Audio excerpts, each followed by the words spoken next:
अस्सलामुअलैकुम दोस्तों, मैं हूं शारिफ खान। आज 18 जनवरी सन 2025 है, दिन है शनिवार का। आज के दिन गाजा, इजराइल, लेबनान और यमन की तमाम बड़ी खबरें लेकर एक बार फिर से आपके सामने हाजिर हूं। आज की वीडियो में गाजा के जंगी मैदान से, यमन से और ख़ास तौर पर सीरिया से कुछ बड़ी खबरें आई हैं जो एक एक करके मैं आपके लिए बताने जा रहा हूं। तो आप लोगों से रिक्वेस्ट है कि वीडियो में लास्ट तक बने रहें।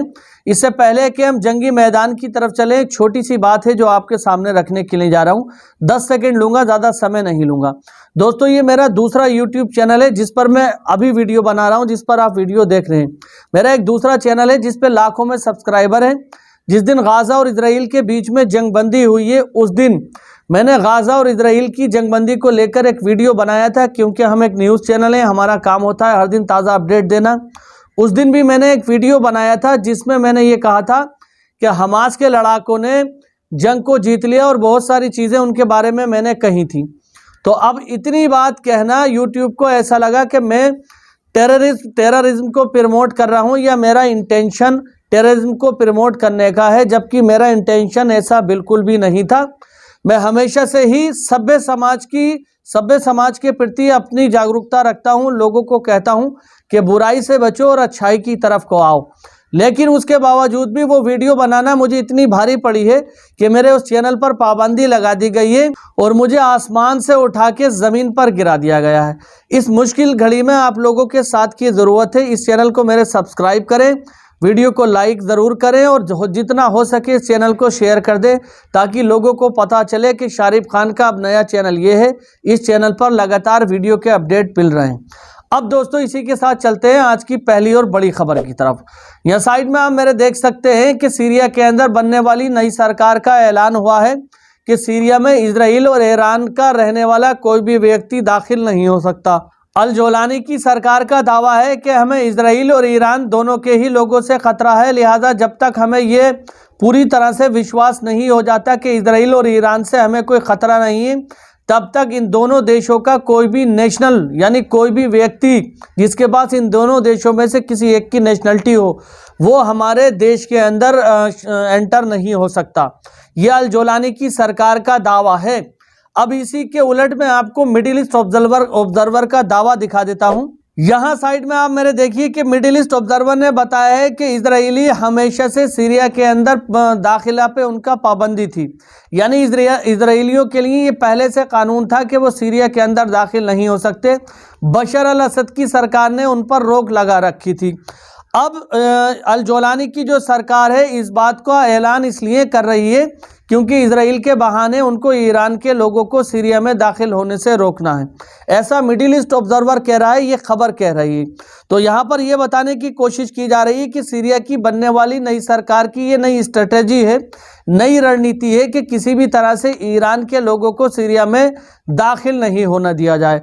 ईरान और सीरिया का दोनों का नाम इसलिए एक साथ अनाउंस किया है ताकि लोगों को ऐसा लगे कि भैया चलो इजरायलियों को भी रोक रहे हैं, ईरान को रोक रहे हैं तो क्या हुआ। लेकिन इजराइल पर पहले से पाबंदी है, ईरान पर अभी पाबंदी लगाई गई है अल जोलानी की सरकार के द्वारा।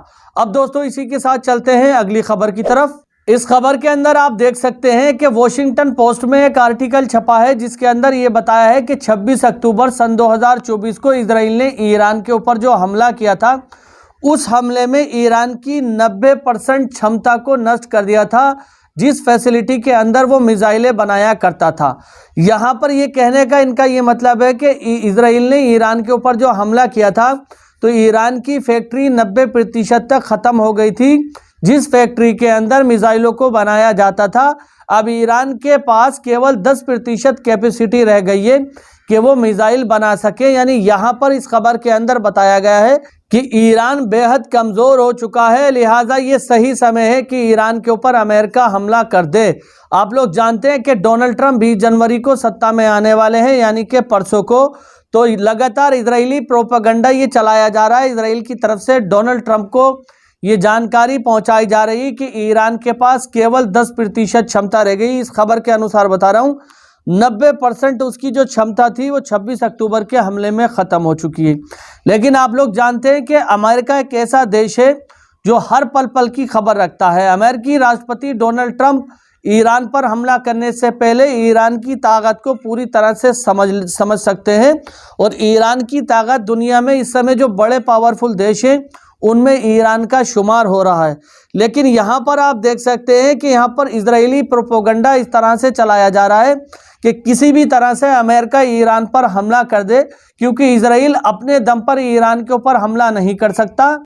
इजराइल के पास इतने हथियार नहीं है जितने हथियार ईरान के पास मौजूद हैं। लिहाजा इजराइल और ईरान के बीच में अगर जंग छिड़ती है तो कहीं ना कहीं ईरान इजराइल के ऊपर भारी पड़ सकता है। यही वजह है कि इजराइल की तरफ से लगातार ये कोशिश की जा रही है कि किसी भी तरह से अमेरिका ईरान के ऊपर हमला कर दे और इजराइल पीछे पीछे अमेरिका का साथ पकड़कर हो जाएगा। तो यहाँ पर मिडिल ईस्ट के अंदर इजराइल का सबसे बड़ा अगर आग का खटका कोई है तो वो ईरान है। ये बात दुनिया जानती है। अब दोस्तों इसी के साथ चलते हैं एक और बड़ी खबर की तरफ। इस खबर को भी आप अपनी साइड में देख सकते हैं कि ईरान न सिर्फ इस समय दुनिया के ताकतवर देशों का दौरा कर रहा है बल्कि दुनिया के कमजोर देशों का दौरा भी कर रहा है।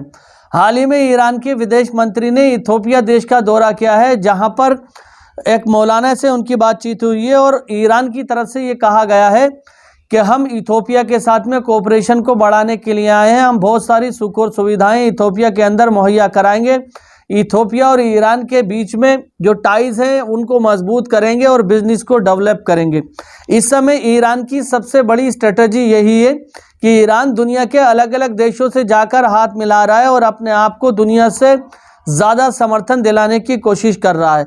वैसे तो इस युद्ध के हालातों में सभी देश एक दूसरे के साथ को ढूंढ रहे हैं, लेकिन इसी के बीच ईरान भी वाहिद ऐसा मुल्क बन चुका है जो लगातार गरीब से लेकर अमीर देशों तक का सबका साथ चाहता है। जहां एक तरफ ईरान को रशिया, चाइना, उत्तर कोरिया का साथ मिला हुआ है, वहीं इथोपिया और अफ्रीकन देशों का साथ भी ईरान को मिला हुआ है। तो आज के दौर में अगर देखा जाए तो ईरान एक ताकतवर देश बनकर लगातार उभर रहा है। ईरानी सुप्रीम लीडर आयतुल्लाह खामेनी की तरफ से जो बयान जारी किए गए हैं इजराइल को लेकर वो भी देखने लायक हैं। ईरानी सुप्रीम लीडर आयतुल्लाह खामेनी ने कहा है कि इजराइल ने गाजा के अंदर सीज फायर को करके इस बात को दिखा दिया है कि इजराइल के पास वो क्षमता नहीं है कि पूरी तरह से हमास को गाजा के अंदर से मिटाया जा सके। इसी के साथ साथ ईरानी सुप्रीम लीडर का यह भी कहना है कि गाजा और इजराइल की जंग से पहले इजराइल की तरफ से सारी दुनिया को यह डर दिखाया जाता था कि ईरानी खुफिया एजेंसी जो मोसाद है वो दुनिया की सबसे ताकतवर सेना है, दुनिया की सबसे ताकतवर इंटेलिजेंस एजेंसी है। लेकिन गाजा और इजराइल के बीच जब से ये जंग शुरू हुई तब से दुनिया ने देखा कि इजराइल जो भोकाल मचाया फिरता था, दरअसल मामला ऐसा नहीं है, बल्कि सभी देश अपने अपने स्थानों पर बराबर पावर रखते हैं।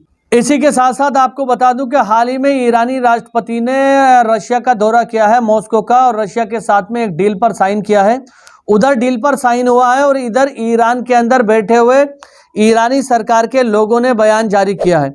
या साइड में आप मेरे देखिए, इन्होंने कहा है कि हम बुशर न्यूक्लियर प्लांट के पास, जहां पर ईरान का परमाणु प्रोग्राम चल रहा है, उसका नाम है बुशेर, तो वहां पर ईरान की तरफ से ये कहा गया है कि हम 2 यूनिट और लगाएंगे, यानी इसमें तेजी करेंगे। जहां एक तरफ ईरान पर पाबंदियां लगाई जा रही हैं, वहीं ईरान परमाणु प्रोग्राम को तेज करने में हर चंद कोशिश कर रहा है ताकि जल्द से जल्द ईरान का परमाणु प्रोग्राम बनकर पूरा हो जाए और उसके बाद सारी दुनिया के अंदर परमाणु शक्ति वाली देशों में उसकी गिनती होना लगे। तो दोस्तों, ईरान, रशिया, सीरिया, ये सभी अपनी अपनी जगहों पर लगातार कोशिश कर रहे हैं। अब इसी के साथ आपको बता दूं कि दोस्तों माइंड बहुत डिस्टर्ब हुआ, माइंड बहुत परेशान हुआ जब मेरे इतने बड़े चैनल पर इस तरह की पाबंदियां लग गई। आप लोग जानते हैं कि 11,500 सब्सक्राइबर हैं इस चैनल पर, तो मेरे दिल पे क्या बीती होगी। मैं बीते 1-1.5 साल से लगातार मेहनत कर रहा हूँ, वहाँ पर गाजा और इजराइल की जंग को दिखा रहा हूँ। तो अब मैं आप लोगों से ये हेल्प मांग रहा हूँ कि इस चैनल को सब्सक्राइब करके ज़रूर जाएं। जो व्यक्ति भी वीडियो देख रहा है उसको सब्सक्राइब करें और हो सके तो शेयर करें। इसी के साथ अब मैं आपसे क्या कहूँ, बाकी मदद करने वाला तो अल्लाह है, अल्लाह की ज़ात बड़ी है और आप लोगों से ये उम्मीद है इंशाअल्लाह ताला कि अल्लाह आपके मन के अंदर ये डालेगा। चैनल को सब्सक्राइब करके शेयर करेंगे, व्हाट्सएप पे दुनिया को बताएंगे। बाकी जो भी होगा देखा जाएगा इंशाअल्लाह ताला। अगली वीडियो में मुलाकात होगी एक नई जानकारी के साथ। तब तक अपने भाई को इजाज़त दीजिए।